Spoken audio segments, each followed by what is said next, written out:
नमस्कार मित्रांनो, ज्या विद्यार्थ्यांनी नागपूर वनरक्षक भरतीसाठी अर्ज केले होते त्यांची आता अंतिम निवड सूची साईटवर उपलब्ध झालेली आहे।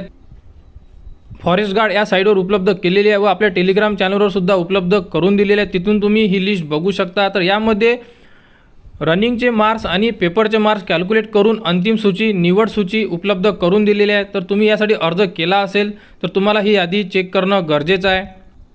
तर बघा, निवड सूचीतील उमेदवारांना नियुक्ती आदेश देण्यापूर्वी पुरुष उमेदवारांना 4 तासात 25 किलोमीटर व महिला उमेदवारांना 16 किलोमीटर चालवण्याची शारीरिक क्षमता चाचणी विहित करण्यात आलेली आहे।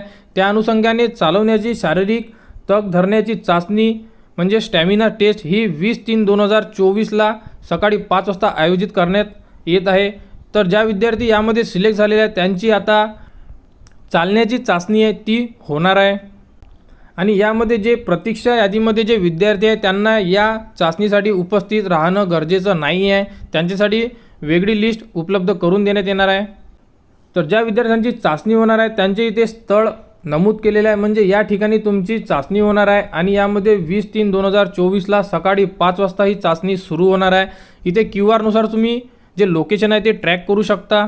त्यानंतर चालण्याच्या शारीरिक क्षमता चाचणीकरिता शारीरिकदृष्ट्या समक्ष असल्याबाबतचे शासकीय वैद्यकीय अधिकारी यांनी जारी केलेले वैद्यकीय प्रमाणपत्र जे नोटिफिकेशनमध्ये दिलेले आहे परिशिष्ट अ मध्ये ते देणं गरजेचं आहे। आणि त्यानंतर स्वतःचे वचनपत्रसुद्धा सोबत घेऊन जाणे गरजेचं आहे। आणि त्यानंतर तुमचे एक ओळखपत्र म्हणजे आधार कार्ड, पॅन कार्ड किंवा निवडणूक ओळखपत्र हे नेणं गरजेचं आहे। आणि निवड झालेल्या उमेदवारांची चालण्याची शारीरिक क्षमता चाचणीबाबत पुढील सूचनांसाठी वन विभागाचे www.mahaforest.government.in या संकेतस्थळावर वारंवार भेट द्यावी। म्हणजे याबद्दल जेही पुढील अपडेट येईल ती तुम्हाला mahaforest.government.in या संकेतस्थळावर उपलब्ध करून देणे सुरू आहे। त्यानंतर जे तुम्हाला शारीरिकदृष्ट्या सदृढ असलेले जे प्रमाणपत्र न्यायचं आहे ते या PDF मध्ये सुद्धा उपलब्ध आहे। ही PDF तुम्हाला आपल्या टेलिग्राम चॅनलवर उपलब्ध करून दिलेली आहे। यामध्ये तुम्हाला तुमचा पासपोर्ट साईज फोटो लावून तुमची इन्फॉर्मेशन जी आहे, नाव, त्यानंतर कोणत्या पदासाठी अर्ज केला होता ते इथे नमूद करणं गरजेचं आहे। आणि शासकीय वैद्यकीय अधिकारी यांचा एक शिक्का आणि यांची स्वाक्षरी आणणं गरजेचं आहे। आणि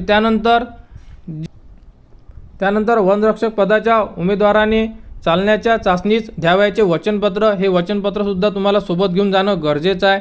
इथे तुम्हाला तुमची सिग्नेचर आणि तुमचा पत्ता लिहिणं आणि तुमची जे नाव आहे ते लिहिणं गरजेचं आहे। तर अशा प्रकारे हे 2 सर्टिफिकेट सोबत घेऊन जाणं गरजेचं आहे। यामध्ये तुमची लिस्टसुद्धा दिलेली आहे, जे विद्यार्थी सिलेक्ट झालेले आहे ते सुद्धा तुम्ही बघू शकता। तुमचा ID, त्यानंतर तुमचे नाव, यामध्ये तुमची कास्ट, त्यानंतर तुमची जन्मतारीख आणि तुम्हाला जे मार्क्स मिळाले आहे ते मार्क्ससुद्धा यामध्ये नमूद केले आहेत। यामध्ये पूर्ण जे कास्ट वाईज लिस्ट आहे, त्यानंतर इथे वेटिंग लिस्ट आहे, त्यानंतर रिझर्वेशन वाईज फिमेल कॅन्डिडेट, अशा प्रकारे पूर्ण यादी यामध्ये उपलब्ध करून दिलेली आहे। तर ही पूर्ण जे PDF आहे ही 24 पेजची दिलेली आहे। तर ही PDF तुम्हाला आपल्या टेलिग्रामवर चॅनलवर उपलब्ध करून दिलेली आहे। तर ज्या विद्यार्थ्यांनी वनरक्षक भरती नागपूरसाठी अर्ज केले होते त्यांची अंतिम निवड सूची उपलब्ध झालेली आहे। तर लवकरात लवकर आपली अंतिम निवड सूची चेक करून घ्या व 20 तारखेला जी चालण्याची टेस्ट होणार आहे त्यामध्ये उपलब्ध व्हायचं आहे। वेटिंगमध्ये जे विद्यार्थी आहेत त्यांना उपलब्ध व्हायचं नाही आहे, म्हणजे त्यांना जाण्याची गरज नाही आहे। तर वनरक्षक भरती नागपूरबद्दल जेही पुढील अपडेट येईल ती तुम्हाला आपल्या YouTube चॅनलवर उपलब्ध करून देण्यात येणार आहे। त्यासाठी आपल्या चॅनलला सबस्क्राईब करा।